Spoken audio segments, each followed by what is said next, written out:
Primero recordarles que en el aula, mientras esperamos que se vayan sumando más gente, más estudiantes, recordarles que en el aula hemos puesto una encuesta que sería muy bueno que aquellos que no la han respondido aún lo hagan. Incluso estamos evaluando dar unos minutos, porque por allí encontrar tiempo,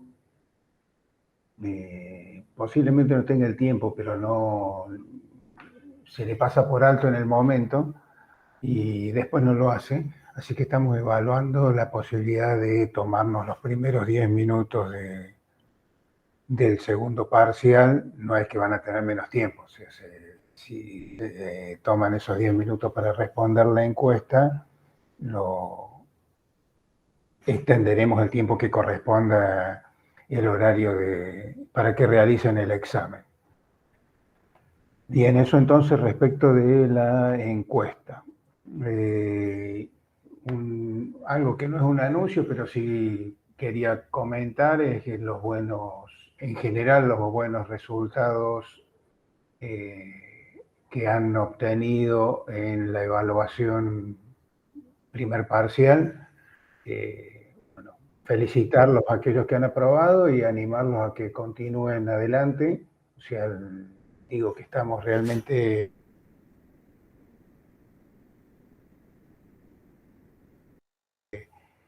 eh,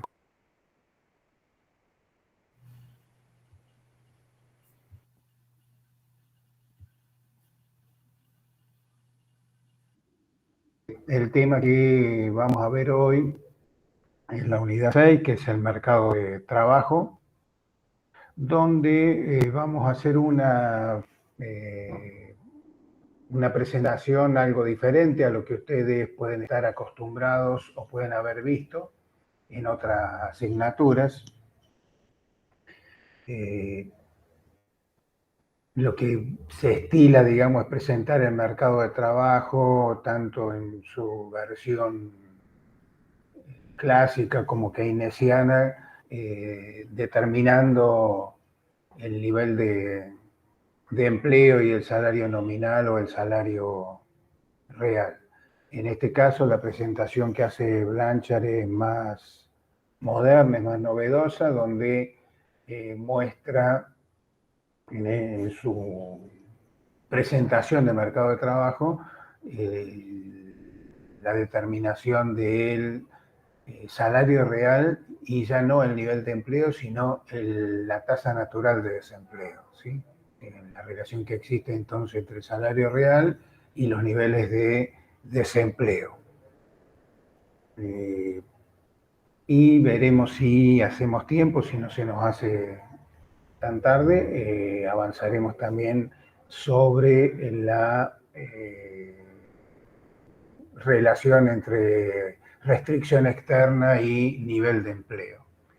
Bien, les voy a compartir para que empecemos la presentación propiamente dicha.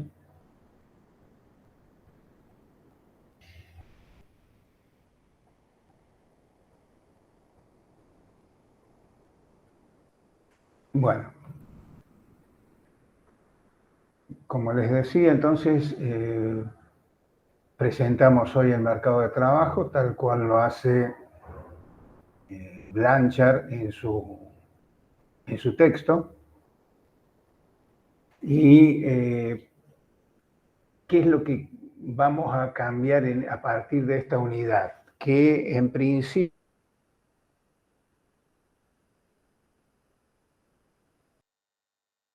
hasta lo que hemos visto hasta ahora era bajo el supuesto que tanto las empresas podían ajustar su producción al nivel de la demanda, sin incurrir en aumento de costos y por lo tanto en aumento de precios que se derivan de ello.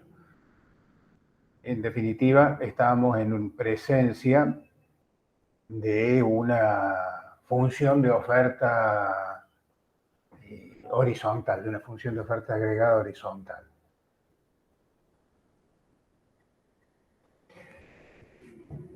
Sin embargo, la realidad puede ser un poco diferente. Cuando las empresas aumentan su producción, ese aumento de la producción lleva a un incremento en el nivel de empleo, que aumenta el nivel de empleo, reduce el desempleo, la reducción de las tasas de desempleo llevan o presionan sobre los salarios que tienden a subir, la suba de los salarios obligan a las empresas a ajustar los precios y obviamente si hay inflación, si hay ajuste de los precios, los trabajadores van a reclamar por aumentos salariales y el proceso obviamente se repite. Todo esto que estamos mencionando tiene lugar en el mercado de trabajo, que es donde se determinan los salarios.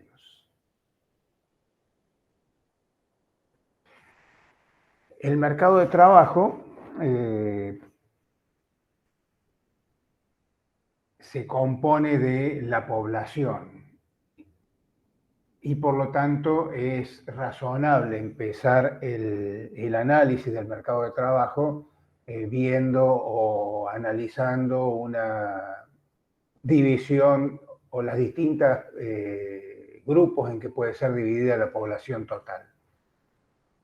Tenemos la población económicamente activa, que son aquellos que están entre los 16 y los 65 años, 60 años, depende de la edad jubilatoria.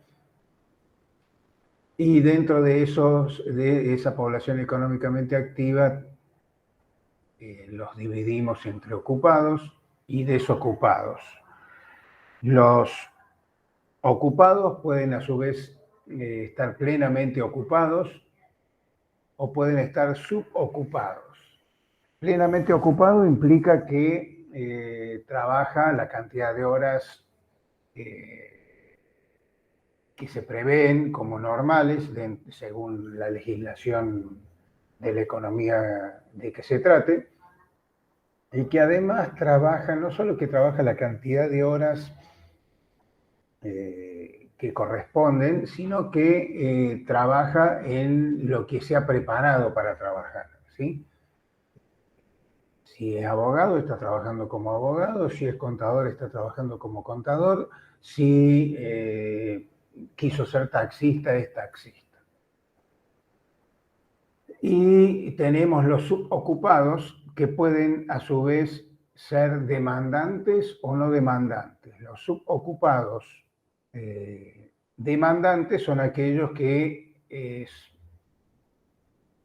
tienen un trabajo de medio tiempo o en alguna actividad para la cual no se han preparado, sino que simplemente es lo que han conseguido y por lo tanto están buscando una alternativa laboral, están demandando otra alternativa laboral. Y el subocupado no demandante es aquel que está conforme, ya sea trabajando una menor cantidad de horas. Supongamos a alguien que trabaja medio día y dedica el resto del tiempo para cursar las materias de la carrera de contador público. Entonces, no quiere trabajar más horas, consiguió un trabajo de medio tiempo, pero porque estaba buscando un trabajo de medio tiempo a los efectos de poder estudiar. Entonces, en ese caso es subocupado, pero no está demandando otro tipo de trabajo. Y les decía que la población económicamente activa también se compone de los desocupados, que son aquellos que están sin trabajo y están buscando trabajo. Si está sin trabajo y no está buscando trabajo, no pertenece al grupo de desocupados. ¿Cómo se evalúa eso? A través de la encuesta permanente de hogares, respondiendo a las preguntas: si ha estado buscando trabajo en la última semana, si ha estado buscando en el último mes, etc. Y el otro gran grupo que compone la población total es la población inactiva, dentro de los cuales tenemos los inactivos marginales, que son aquellos que han quedado fuera del mercado laboral porque han perdido sus capacidades laborales. ¿Qué queremos decir con esto? Que sus habilidades laborales, que ha habido posiblemente cambios tecnológicos que han marginado la actividad en la cual se desempeñaban, que ha sido reemplazada por nuevas tecnologías y no es apto para desempeñarse en esas nuevas tecnologías y por lo tanto ha quedado marginado, al menos hasta que haya una reeducación laboral del mercado laboral. No puede desempeñarse en la tarea que realizaba y es la única que sabía realizar y por lo tanto, y además la tarea que realizaba ha desaparecido del mercado, ¿sí? Bien, tenemos los inactivos típicos, que son el ejemplo clásico, estudiantes, amas de casa, en realidad anacrónico hablar de amas de casa, habría que mencionar personas que desempeñan tareas en el hogar, sea el hombre o sea la mujer, tareas de jardinería, tareas de cuidado de los niños, etcétera, y que por lo tanto momentáneamente ha decidido no participar del mercado de trabajo. Y finalmente tenemos dentro de esta población inactiva la población pasiva, que se compone de dos grupos. La transitoria, que son aquellos que todavía no han alcanzado la edad mínima para incorporarse al mercado de trabajo. En la legislación argentina, para poder trabajar hay que tener mínimo 16 años. Y la población pasiva definitiva, que son aquellos que han alcanzado la edad jubilatoria. En el caso nuestro, 60 años para las mujeres, 65 para los hombres. Profe, tengo una duda. Sí, La clasificación que usted acaba de mostrar, ¿se va a tomar o es a modo de que nosotros entendamos bien cómo funciona todo el esquema del mercado eh, laboral?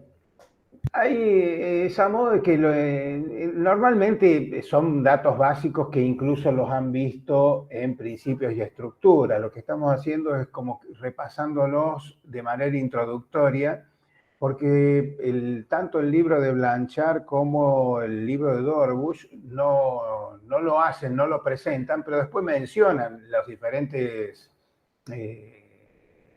grupos que hemos hablado allí o presentan, por ejemplo, esto que vamos a hacer ahora, la gira por el mercado de trabajo, y mencionan datos de los grupos esos que hemos mencionado. Entonces, era como refrescar esos conocimientos a los efectos de que ahora, cuando hablemos de tasa de actividad, de tasa de desempleo, les resulte más sencilla la comprensión. Ah, excelente. No, yo le decía pues se veía un poco borroso y si no iba a buscar un esquema similar para aprenderlo, pero genial. Gracias. Bueno, de todas formas, sí, vi que ahora que lo estaba explicando, vi que estaba un poco borroso, pero creo que se llega a entender. Después, cuando ustedes vean el video de la presentación, lo pueden detener allí y hacen su esquemita en papel y lápiz y seguramente les va a quedar más fácil. Bien. Seguimos entonces ahora, hacemos una especie de gira por el mercado de trabajo, tal cual lo plantea el libro, el texto, pero nosotros lo hemos reemplazado por algunos datos que tienen que ver con la economía argentina. Hacemos esta primera página de presentación general para hacer una pequeña, mínima comparación, digamos. Entonces, la población activa, les decía de que son aquellos que están en edad de trabajar. La Unión Europea en el año 2008 tenía 238 millones de personas dentro de la población activa. Los que no están trabajando ni buscando trabajo, como les decíamos recién, son inactivos y era 92 millones. La tasa de actividad, digo, traten de más o menos tener en la memoria los numeritos grandes que estamos dando acá. La tasa de actividad es el cociente entre la población activa y la población en edad activa, así lo calculan en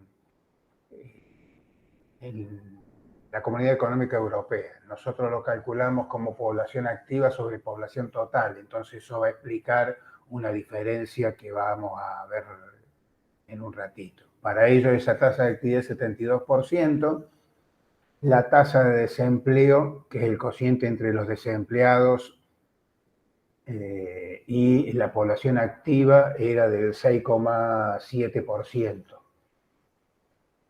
Bien, veamos entonces, continuamos ahora con esta gira, pero nos movemos hacia la economía nuestra. Allí tenemos también algunos indicadores similares a los que mencionábamos recién para la Comunidad Económica Europea. La población inactiva, esto no es para la economía total, o sea, no he leído detalles de cómo miden esos datos en la Unión Europea, pero en Argentina la encuesta permanente de hogares se realiza en aglomerados urbanos que tienen una determinada cantidad de habitantes, ¿sí? No, o sea que no abarca toda la población del país. La población inactiva en ese caso, pero sí permite sacar algunos datos muy interesantes y compararlos con, en este caso, la Unión Europea. La población inactiva allí dice que es el 52% del total de los 29 millones de población de esos 31 aglomerados urbanos, y son 15.200.000 habitantes, más o menos. Y la población económicamente activa son 13 millones de habitantes.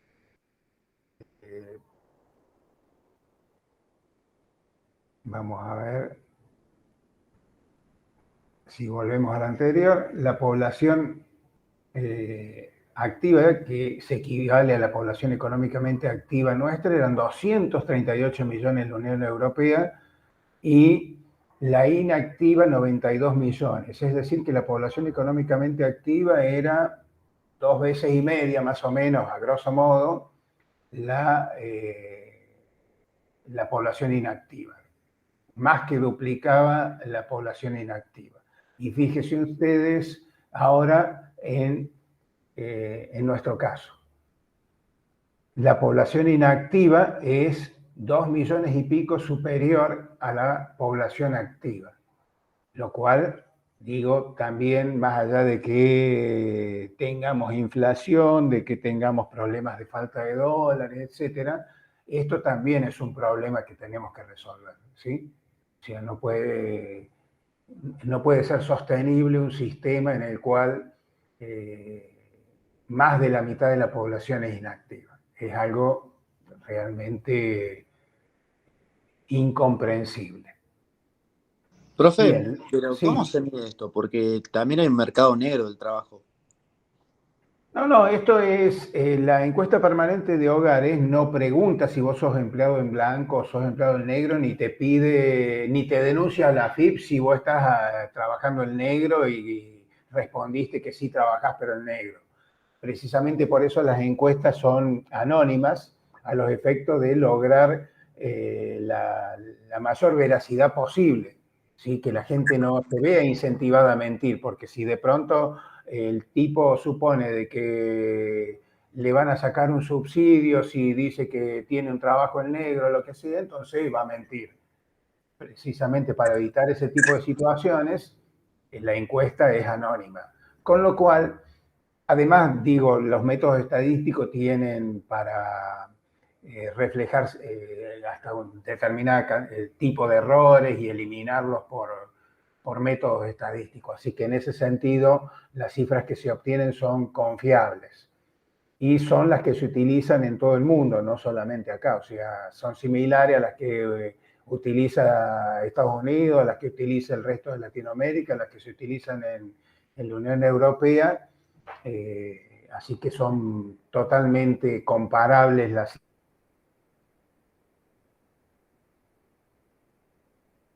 cifras que estamos analizando ahora. Bueno, el otro dato que les quería mostrar es que acá la tasa de actividad es del 47,9% dentro de la economía argentina y era del 72, creo, o 77, 72. 72% en la Unión Europea. Pero allí la diferencia grandísima se explica más por el diferente modo de cálculo. Nosotros lo calculamos sobre la población total y ellos solamente sobre la población en edad económicamente activa. Así que allí no sería comparable los números. Tenemos una tasa de desocupación del 6,9%. Estos son datos de, a ver, los datos de la Unión Europea que les mostré del 2008 y esto del 2022, es decir, estrictamente no serían comparables, pero no hay grandes cambios en los números de la Unión Europea. Los que sí por allí varían de año en año o tienen más altibajos son los datos nuestros. Digo, ellos tenían 6 y pico también de desocupación, al igual que tenemos nosotros. Si bien estos son datos del 2022, la tasa de desocupación actual también está apenas por encima del 6% actualmente en la economía argentina. Veamos lo que sigue, si continuamos con la gira por el mercado de trabajo.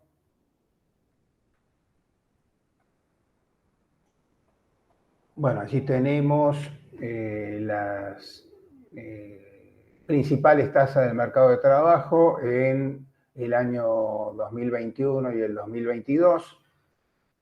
La tasa de actividad, si ustedes se fijan, ha ido variando, pero pasa del 45,9 en el segundo trimestre del 2021 al 47,9 en el 2022. Entonces hay una pequeña suba.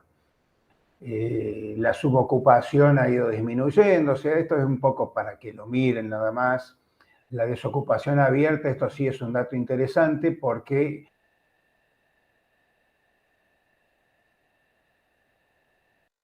en el segundo trimestre estábamos en plena pandemia, cursando la pandemia, estaba en 1% y ahora ya bajó a 6,9% en el segundo trimestre del 2022 y desde entonces se mantiene con leves variaciones hacia abajo hasta el presente.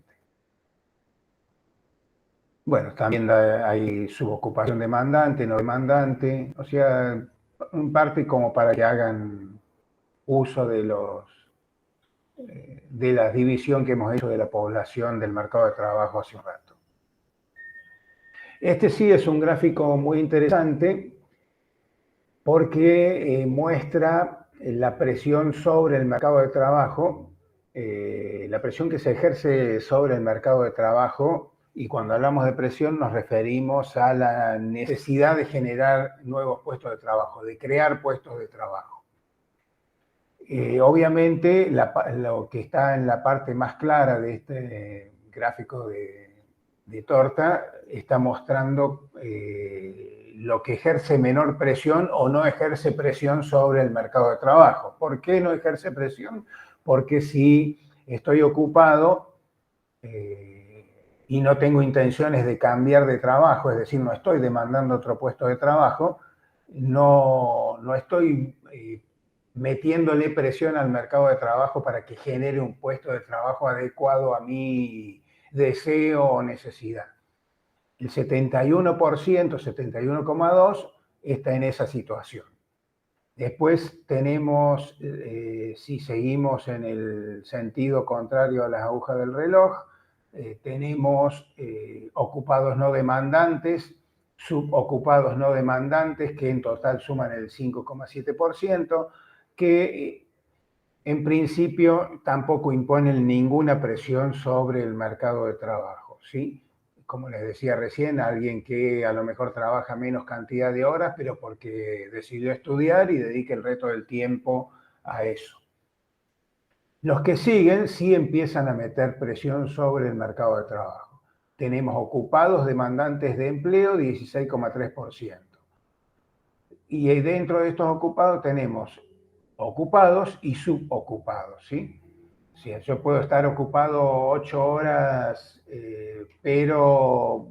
y estaba incluso conforme con mi trabajo, pero resulta que ahora me acabo de recibir de contador público y empiezo a buscar trabajo de contador público. Hasta ahí estaba trabajando de administrativo en una empresa, pero no con el rango de contador público, ¿sí? O un subocupado que aceptó trabajar menos cantidad de horas porque no consiguió otra cosa, pero sigue buscando un trabajo de 8 horas. Y obviamente los que más presión meten en el mercado de trabajo son aquellos que están desocupados y buscan claramente incorporarse al empleo.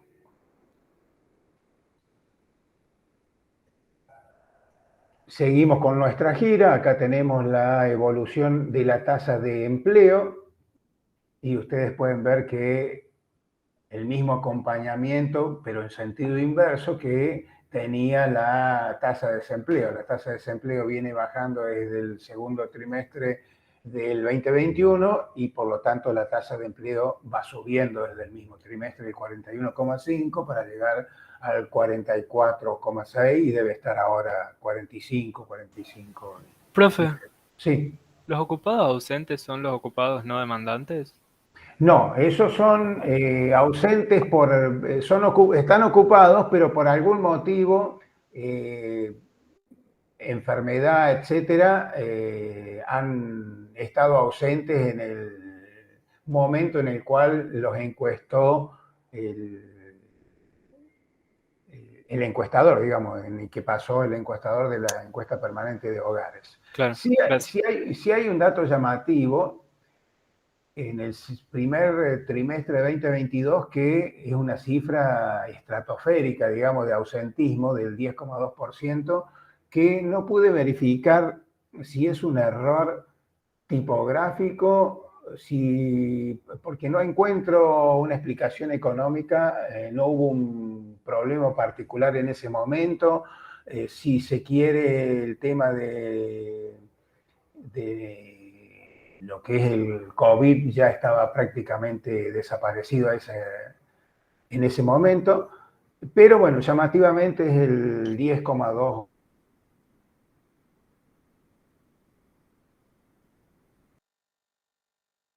10,3%, no le encontré una explicación, eliminarla, digamos. Pero bueno, es un dato curioso por ahora. Y acá tenemos algo que va de la mano con el nivel de desempleo. O sea, no es suficiente con que el nivel de desempleo sea alto o sea bajo para analizar esa variable, sino que también se suele considerar cuánto dura el desempleo. Sí, hermano. ¿Cómo? Todo bien. Sí, loco. Bueno, ahí hay alguien que ha dejado el micrófono abierto. Mira, manda un mensajito, dame 3 minutos que estoy justo haciendo unas compras y ya te mando. Lo tengo que calcular, dame un segundo, ¿puede ser? Bueno, si alguien Un lo mensajito. ubica, yo no lo puedo ver ahora porque estoy con la presentación. Si alguien lo ubica, le paso un mensajito de que apague el micrófono. Bueno, les decía entonces de que de la mano con el desempleo va el tema de la duración del desempleo. El segundo trimestre del 2021 con el segundo trimestre del 2022, ustedes ven que el color más oscuro indica que dura menos de un mes. Bueno, el 1% duraba menos de un mes en el 2021 y ahora eso bajó al 0,79. Y lo mismo pasa con el color más claro de todos, que es la duración de más de un año. El 4,2% demoraba más de un año para encontrar un nuevo empleo y ahora un 2,8% demora más de un año para conseguir un nuevo empleo. Es decir, que no solo ha bajado la tasa de desempleo, sino que también ha mejorado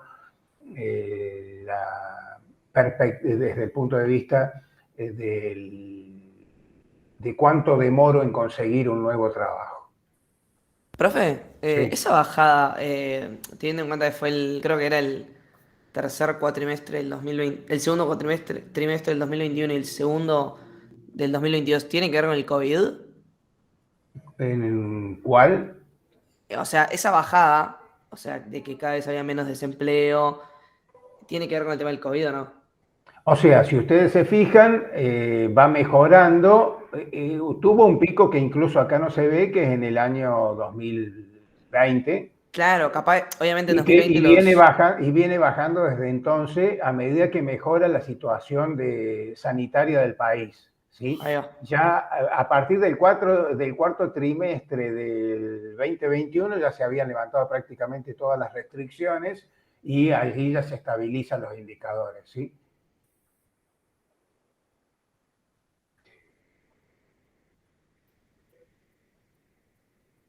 Bien, acá este último es mostrar la evolución salarial del año 2022, que ha quedado claramente vieja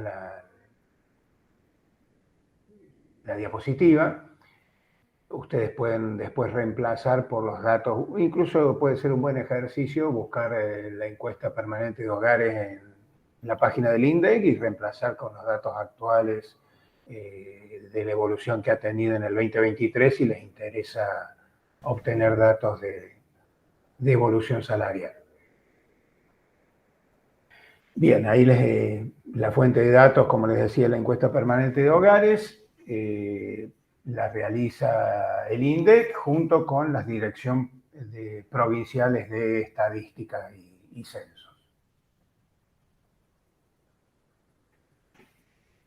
Bien, vamos a ver un poco ahora lo que son los movimientos dentro del mercado de trabajo. Y allí tenemos 3 flujos para analizar: flujos de entrada y salida del empleo, flujos de entrada y salida del desempleo, y los flujos de entrada y salida de la PEA, de la población económicamente activa.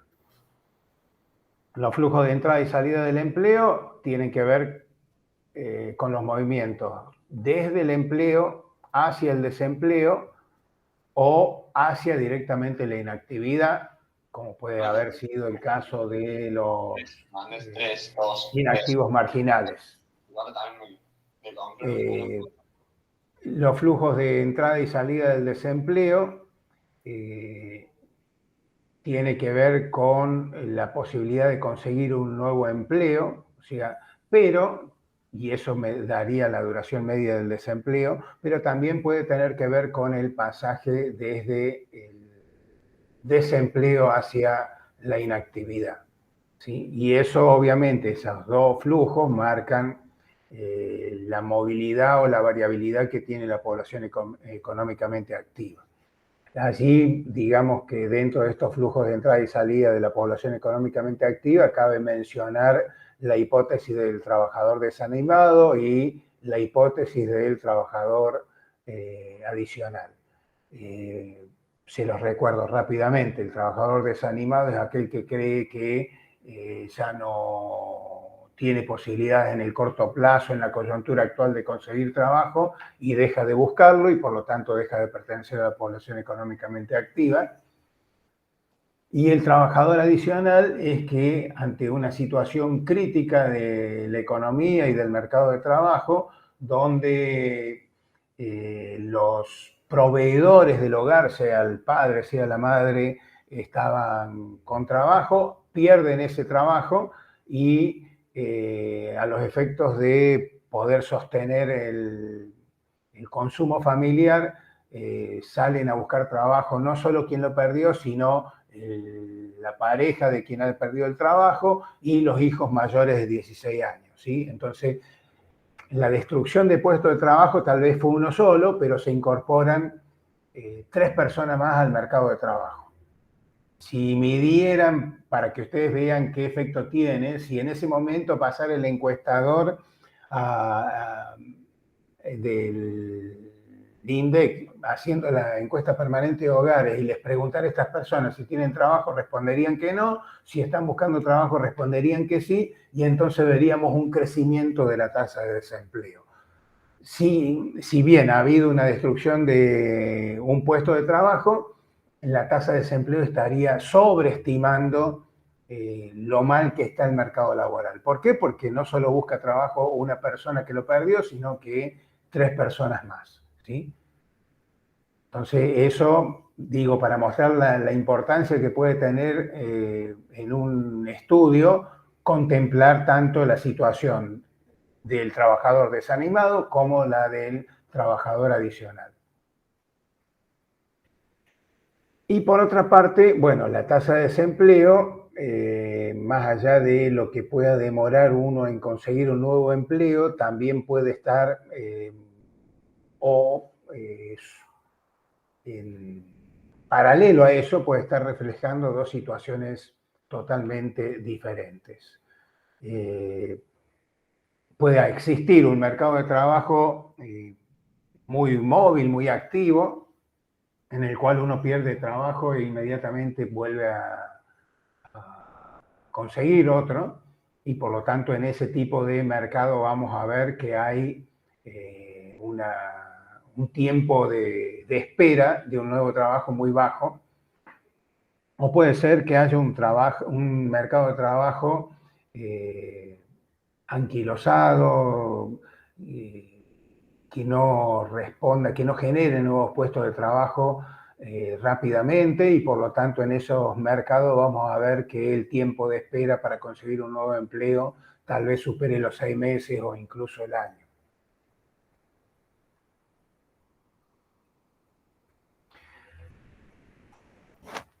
Obviamente, si la tasa de desempleo varía, eso afecta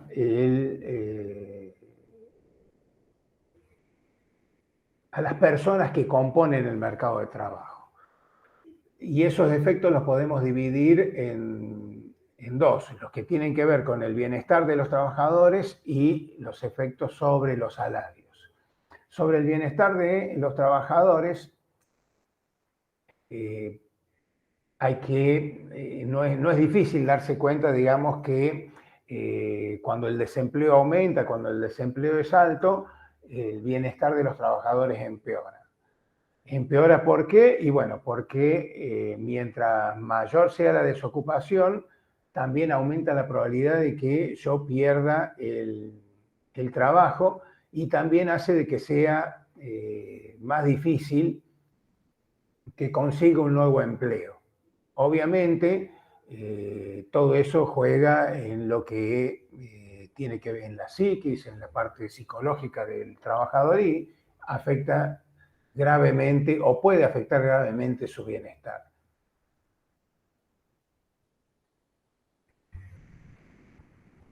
Y respecto de los salarios, llegamos a la parte en la cual empezamos a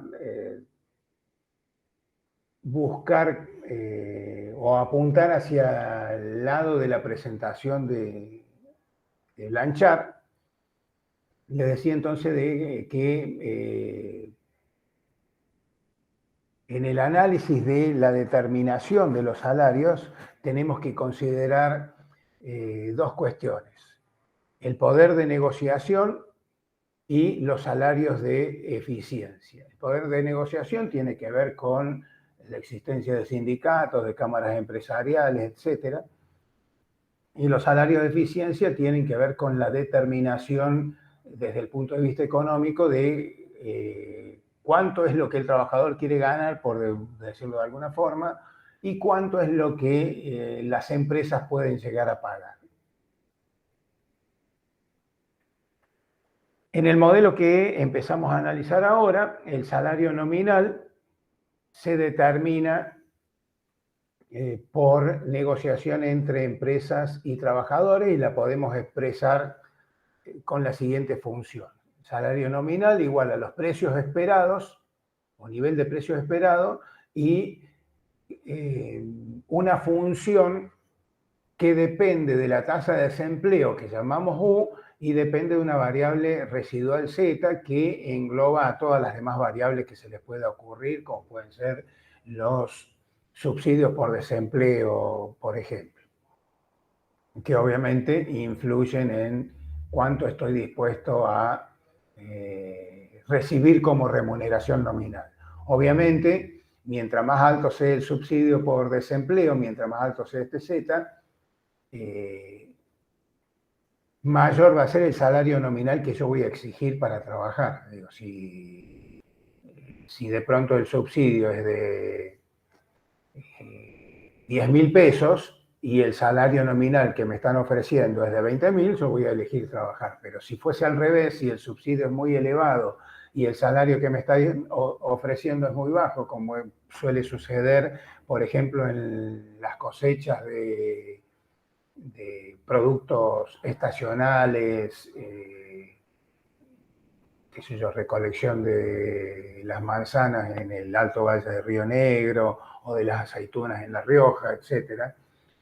Tal vez las remuneraciones que se paguen allí no sean las que me motiven, ahí no sé qué toque, a trabajar. Y por lo tanto me quedo percibiendo el subsidio. Bueno, entonces está claro que este nivel nominal de salarios depende del nivel de precios esperado, de la tasa de desempleo y de esta variable Z. A su vez, los precios que fijan las empresas dependen de los costos de producción. Y los costos de producción van a depender de la función de producción. Es decir, que tenemos que partir de una función de producción. En este caso, la función de producción toma la forma de Y igual a A por N, donde Y es la producción, N es el nivel de empleo y A es la productividad del trabajo, ¿sí? La productividad del trabajo la estamos considerando constante. Pero no solo eso, vamos a ir, a ver si es en este punto, sí. Vamos a ir un paso más adelante y para simplificar más el análisis en nuestra función de producción, vamos a considerar que A no es solo constante, sino que además es igual a 1. Y por lo tanto, la función de producción es Y igual a N. Producción igual a nivel de empleo. ¿Esto qué implica? Que el costo de producir una unidad más es el costo de contratar un trabajador más. Es decir, el costo es el salario W que hemos estado analizando recién. Una mínima explicación de por qué no afecta el análisis que hagamos que A sea igual a 1. Siempre es posible transformar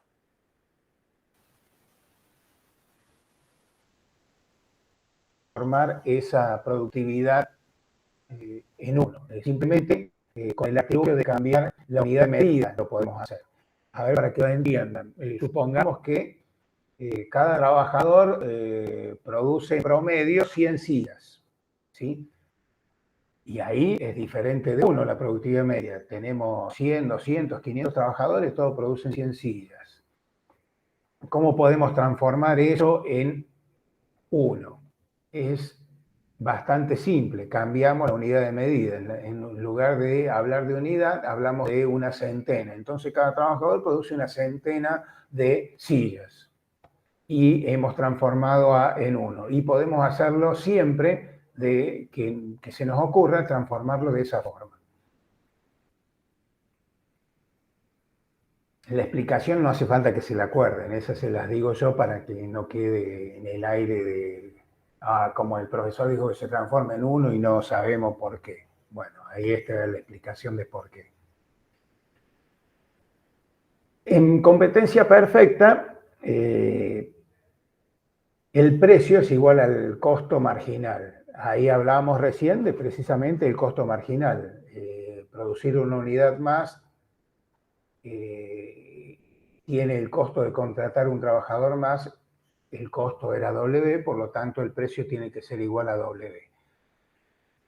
Pero cuando abandonamos el supuesto de competencia perfecta, nosotros sabemos que las empresas cobran un precio sumándole un margen de utilidad. Ese margen de utilidad lo llamamos mu y por lo tanto el precio va a ser igual a 1 más el margen de utilidad, que será el 5, el 10, el 15, el 20, el 30%, dependiendo de la actividad de que se trate, por el salario nominal, es decir, por el costo que tiene.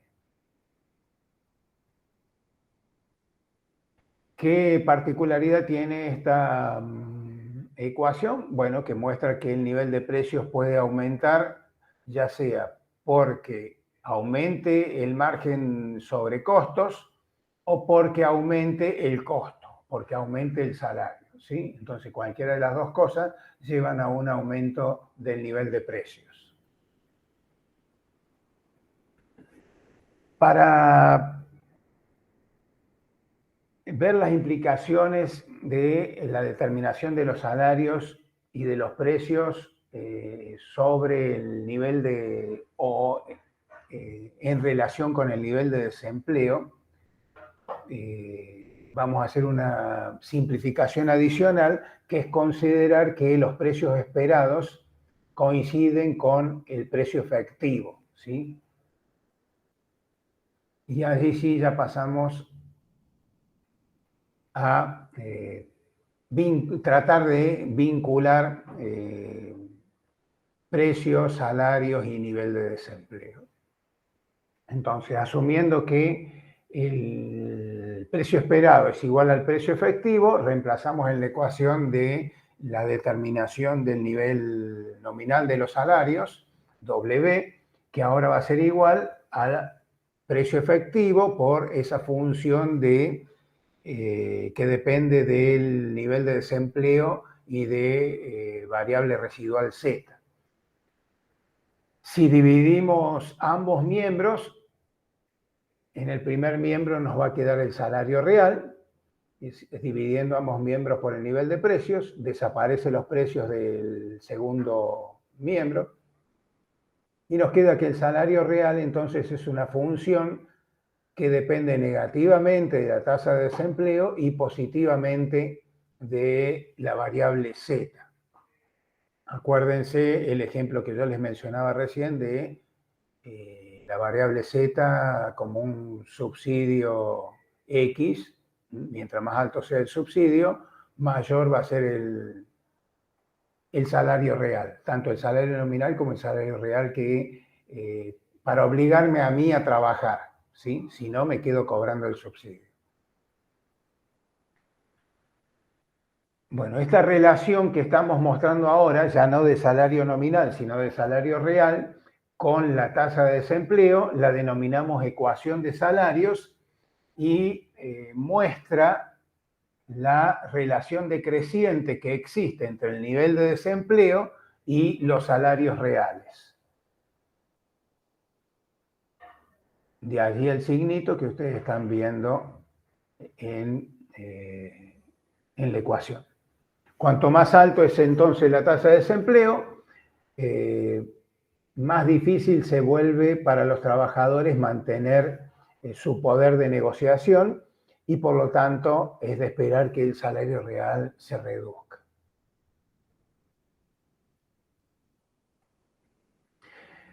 Pasamos a ver la fijación de precios.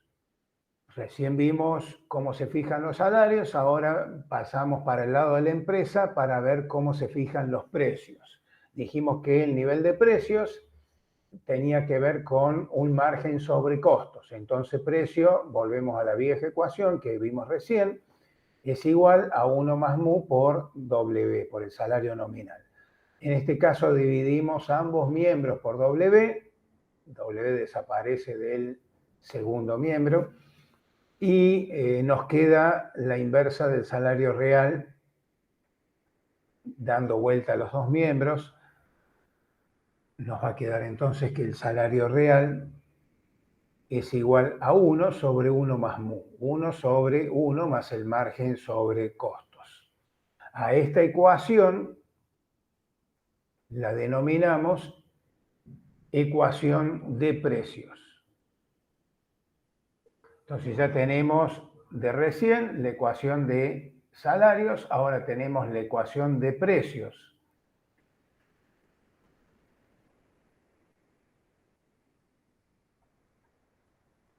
Como dijimos recién, esto determina, un poco resumirlo, determina la ecuación de precios, determina el salario real que están dispuestos a pagar las empresas. Un aumento del margen lleva a las empresas a subir los precios y los salarios, con salarios nominales dados, la suba de precios provoca obviamente una reducción del salario real.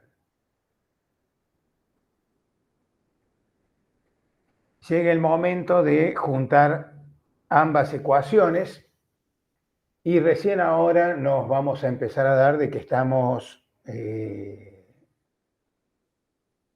hablando o tratando de llegar a el equilibrio, a una situación de equilibrio en el mercado de trabajo. Si lo hubiéramos visto con los viejos esquemas que pueden haber visto en microeconomía, tal vez sería más sencillo o más fácil, porque determinan el nivel de empleo. Acá lo que vamos a tratar de determinar nosotros es el nivel de desempleo, no de empleo. Entonces es otra manera de enfocar el mercado de trabajo.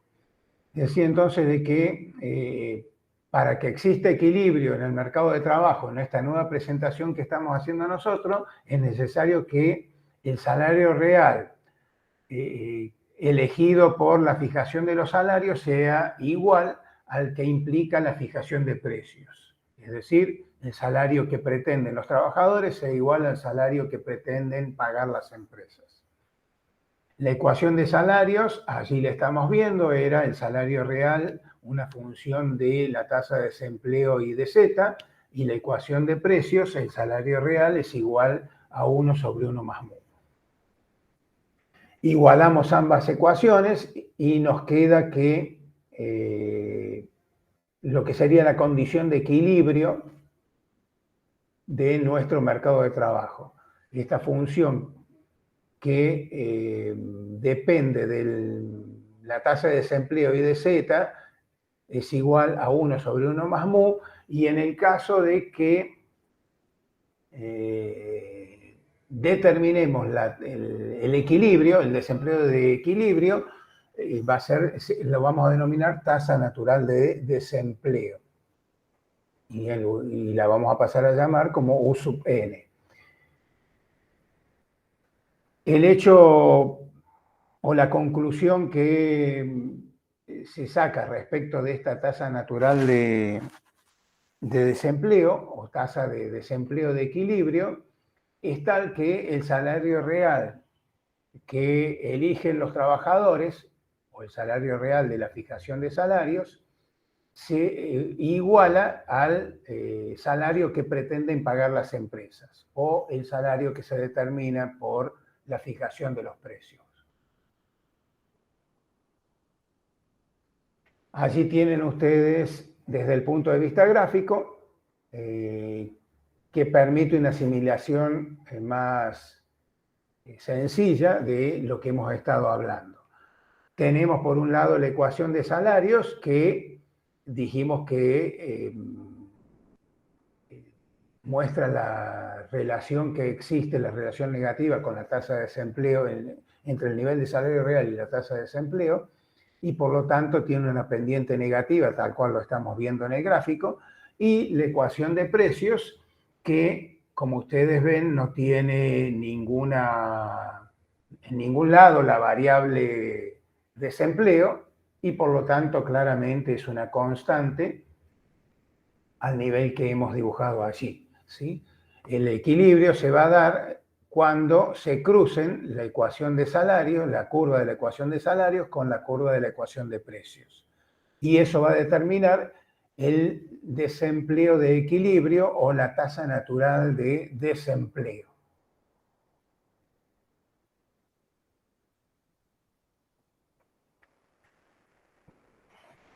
Allí tenemos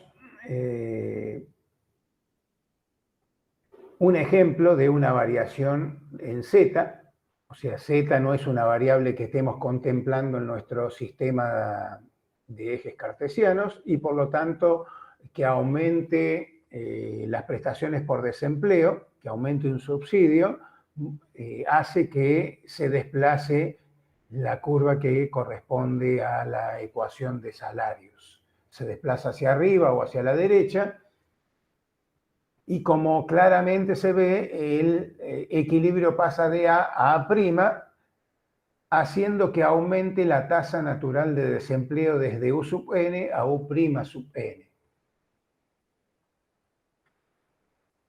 Dada una tasa de desempleo, como la que teníamos en el punto A, que era U sub n, un incremento de las prestaciones por desempleo lleva a un aumento del salario nominal y del salario real. Ya no estoy dispuesto a seguir trabajando por el mismo salario de antes. Ahora quiero un salario más elevado porque si me despiden voy a cobrar un buen subsidio por desempleo, por decirlo de alguna forma. Entonces, para convencerme de eso, me tienen que ofrecer un salario nominal y un salario real más elevado. Por lo tanto, para que se mantenga el equilibrio, que al no haber un cambio en la ecuación de precios, tiene que respetar el salario real, el mismo salario real que ya habíamos determinado, tiene que haber aumentado la tasa de desempleo natural, la tasa natural de desempleo, que es lo que estamos observando desde U sub n hasta U' sub n. Profe, tengo una duda con lo Sí. que dijo usted recién. A ver, técnicamente con lo que usted dijo, si el trabajador, por ejemplo, no podría acceder a un subsidio por su desempleo, técnicamente el empleador podría pagarle menos. Si, a ver, teniendo en cuenta. Sí, Supongamos que sea el ejemplo al revés, que hubiera bajado las prestaciones por desempleo. claro. Entonces, el empleador aumenta su poder de negociación. Entonces, supongamos, vamos a paritaria. No, ¿qué le voy a dar el aumento inflacionario si hay un montón de tipos de desocupados que van a venir a trabajar por menos plata? Ahí va. Entonces, obviamente, eso va a llevar a que el salario de equilibrio disminuya. Pero como ustedes ven, al mismo tiempo que del ejemplo que dábamos recién, el salario va a terminar siendo el mismo, ¿sí? Porque va a estar determinado por esta constante dada por la ecuación de precios. Pero la tasa natural de desempleo va a ser mucho más baja. Entonces, ¿en qué se refleja eso? En una caída en la tasa natural de desempleo. Ok, perfecto. Gracias. Bien, allí tenemos un aumento del margen sobre costos. En este caso, se reduce el salario real y desplaza la ecuación de precios hacia abajo.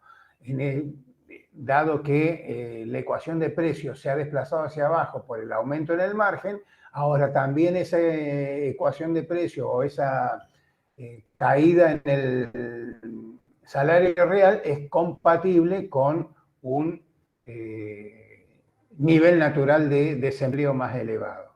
La economía se mueve entonces a lo largo de la ecuación, de la curva que representa la ecuación de precios, permitiendo que la tasa natural de desempleo vaya aumentando y encuentre un límite cuando llegue al nivel U' sub n.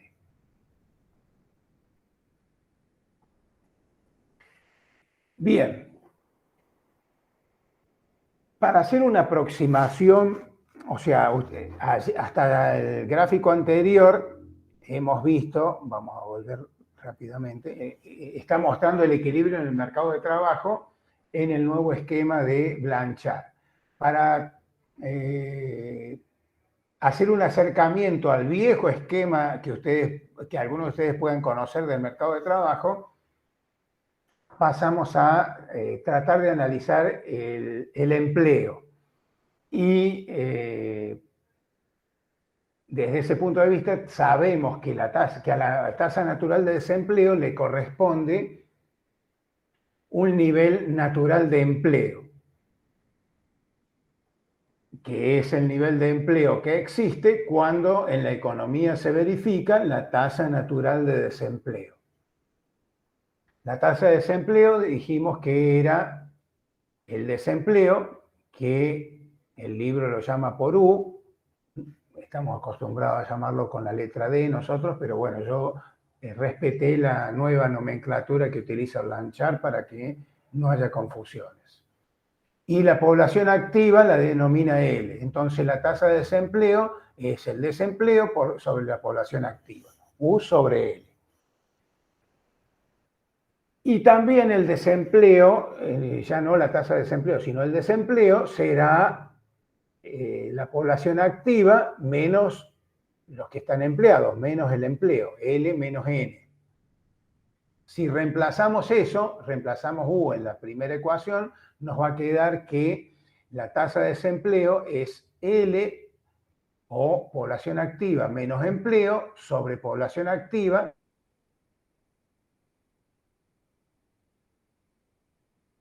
igual a 1 sobre el empleo sobre la población activa. Pasamos el segundo término al primer miembro y nos queda que la tasa natural de desempleo más lo que sería la tasa de empleo, pero allí lo tenemos N sobre L, igual a 1. Digo, no lo transformamos en tasa de empleo porque le tenemos que cambiar la nomenclatura y lo que nos interesa en realidad es poder despejar el nivel de empleo, que es lo que hacemos en el paso final. Entonces despejamos el nivel de empleo que nos queda que es igual a 1 menos la tasa de desempleo por la población económicamente activa, o como la llama el libro, población activa. Entonces el nivel de empleo, allí lo estamos repitiendo a modo de recordatorio, es igual a 1 menos la tasa de desempleo y todo multiplicando a la población activa. Si la tasa de desempleo es la tasa natural de desempleo, entonces a esa tasa natural de desempleo le va a corresponder un nivel natural de empleo. El nivel natural de empleo será entonces igual a 1 menos la tasa natural de desempleo, todo por la población económicamente activa. Después ustedes lo pueden ver lentamente o incluso ir pasando las ecuaciones en lápiz y papel, que le va a ser más fácil de recordar. Y obviamente cuando se aplique en algún ejercicio, más fácil aún. Bien, el nivel natural de empleo tiene que ir acompañado seguramente de un nivel natural de producción. El nivel natural de producción es el que se obtiene cuando alcanzamos el nivel natural de empleo. Llevado a la ecuación, será Y sub n igual al nivel de empleo, al nivel natural de empleo, igual a 1 menos U sub n por todo por la población económicamente activa. Si de esa igualdad despejamos la población, la tasa natural de desempleo, nos va a quedar que la misma es 1 menos el nivel natural de empleo sobre la población activa. Reemplazando el nivel natural de empleo por su igual, que es la producción natural, nos queda 1 menos Y sub n sobre la población, o sea, la producción, el nivel natural de producción sobre la población activa. Y luego, reemplazando en la condición de equilibrio del mercado de trabajo, que allí la reescribimos, o sea, tenemos que reemplazar el U sub n en la condición de equilibrio, ¿sí? Eso lo hacemos en la diapo siguiente. Arriba siempre recordamos la ecuación en la que quedamos para que nos sea más sencillo. Y acá estamos reemplazando el U sub n por su igual, que era la producción, el nivel natural de producción sobre la población económicamente activa. Todo eso igual a 1 sobre 1 más mu. El nivel natural de producción Y sub n, entonces, es tal que la tasa de desempleo correspondiente, el salario real elegido en la fijación de salarios es igual al salario real que implica la fijación de precios. O sea que estamos pasando de la determinación de la tasa natural de desempleo que permitía la coincidencia entre el salario real de la fijación de salarios con el salario real de la fijación de precios, al nivel de producción, al nivel natural de producción que permite alcanzar esos salarios real, ese nivel de salario real que equilibra el mercado de trabajo. Bueno, veamos un resumen de lo que hemos realizado. Lo primero que vimos que el salario real elegido en la fijación de salarios es una función decreciente de la tasa de desempleo. Y así recordamos su ecuación. Lo segundo que vimos es que el salario real que implica la fijación de precios es una constante reflejada en la ecuación de precios que allí está a la vista. El equilibrio en el mercado de trabajo exige entonces que la fijación que el salario real que se elige en la fijación de salarios o en la ecuación de salarios coincida con el salario real que implica la ecuación de precios o la fijación de precios, de salarios que pretenden las empresas. Esta condición determina la tasa de desempleo de equilibrio o lo que denominamos tasa natural de desempleo. Y conocida la tasa natural de desempleo, sabemos que va acompañada de una tasa natural de empleo y a esta tasa natural de empleo le corresponde un nivel natural de producción, tal como lo vemos en la ecuación final de ahí abajo.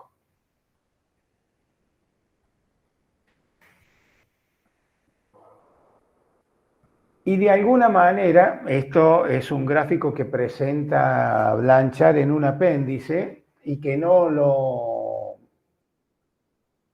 tomamos, pero de alguna manera es el resumen de la contracara de la presentación que hace Blanchard del mercado de trabajo, determinando el nivel natural de desempleo. En este caso, utilizando las ecuaciones que hemos visto cuando pasamos del nivel natural de desempleo al nivel natural de empleo y al nivel natural de producción,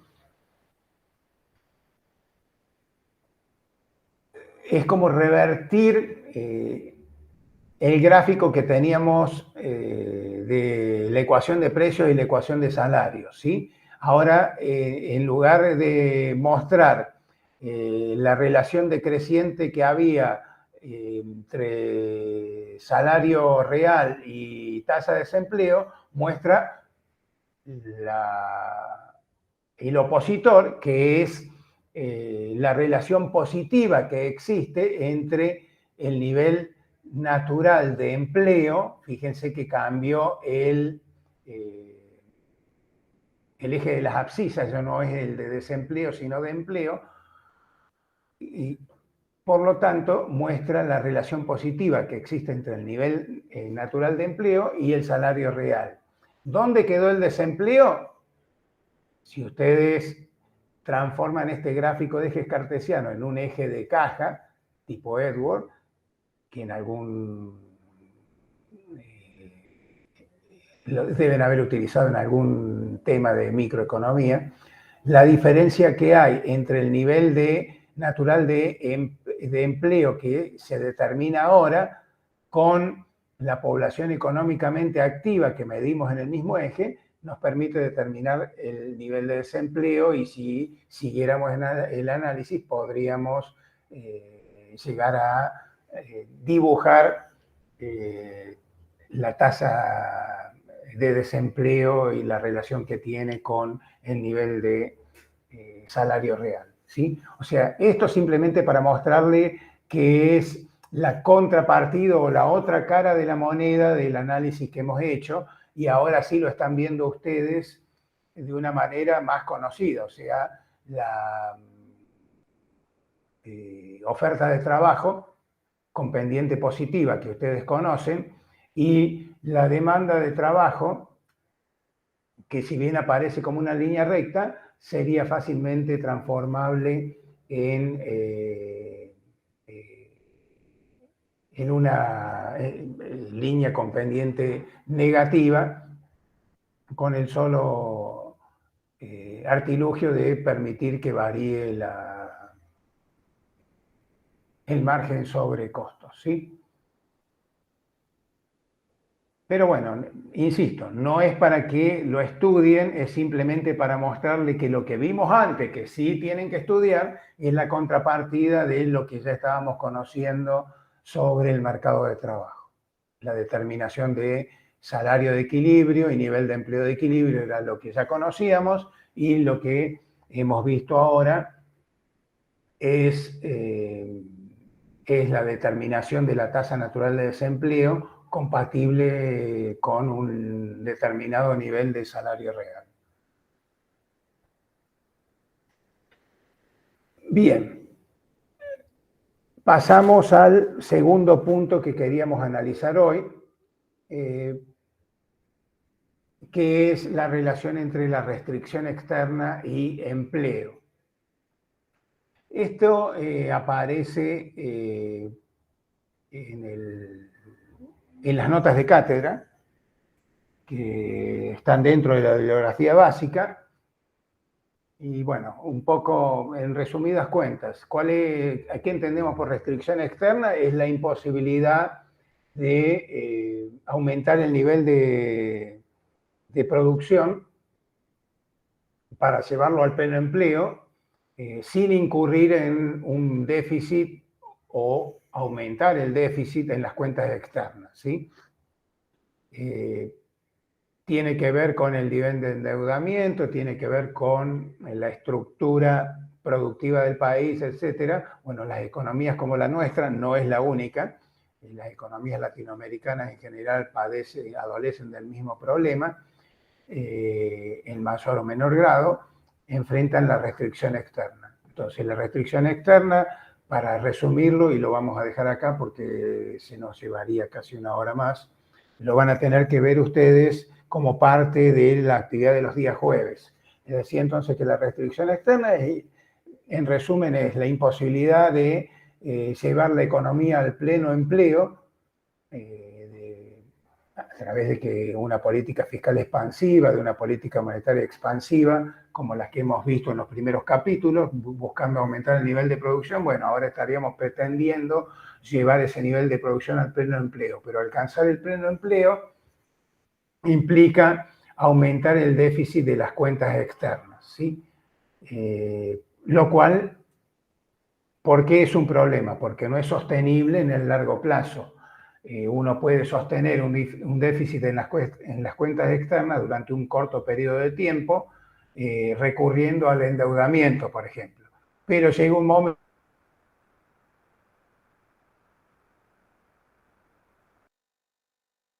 en el cual los prestamistas ya no quieren prestar porque cumpla con sus obligaciones de la deuda, ¿sí? Y por lo tanto dejan de prestarle, y en ese momento habrá que hacer el ajuste que corresponda. De todas formas, más allá del ajuste o no, lo importante del tema es ver cómo opera esta restricción externa o de qué manera afecta el nivel de empleo. Para eso entonces les decía de que en lo que sería la clase del día jueves, ustedes tendrían que ver un articulito 2 de Figueiredo, Frenkel, Meller y Rosengursel, que analiza esta restricción externa y empleo, y otro más de Canitrot, que analiza la relación que hay no entre el nivel de empleo, sino entre el salario real y la restricción externa, o sea, las dos cosas que hemos estado viendo ahora. Nivel de empleo, restricción externa y restricción externa y salario real. Son las relaciones que habría que ver. Vamos a dejar de compartir y vamos a volvernos a ver las caras. Les decía, es importante que vean estos temas para el día viernes, poder trabajar con más elementos en el práctico que empiezan a ser muy novedosos respecto de lo que han visto en materias anteriores. Aquellos obviamente que están recursando puede sonar más a un repaso, pero puede haber alguno que todavía no lo haya visto. No sé si tienen alguna pregunta, si no, nos vemos la semana...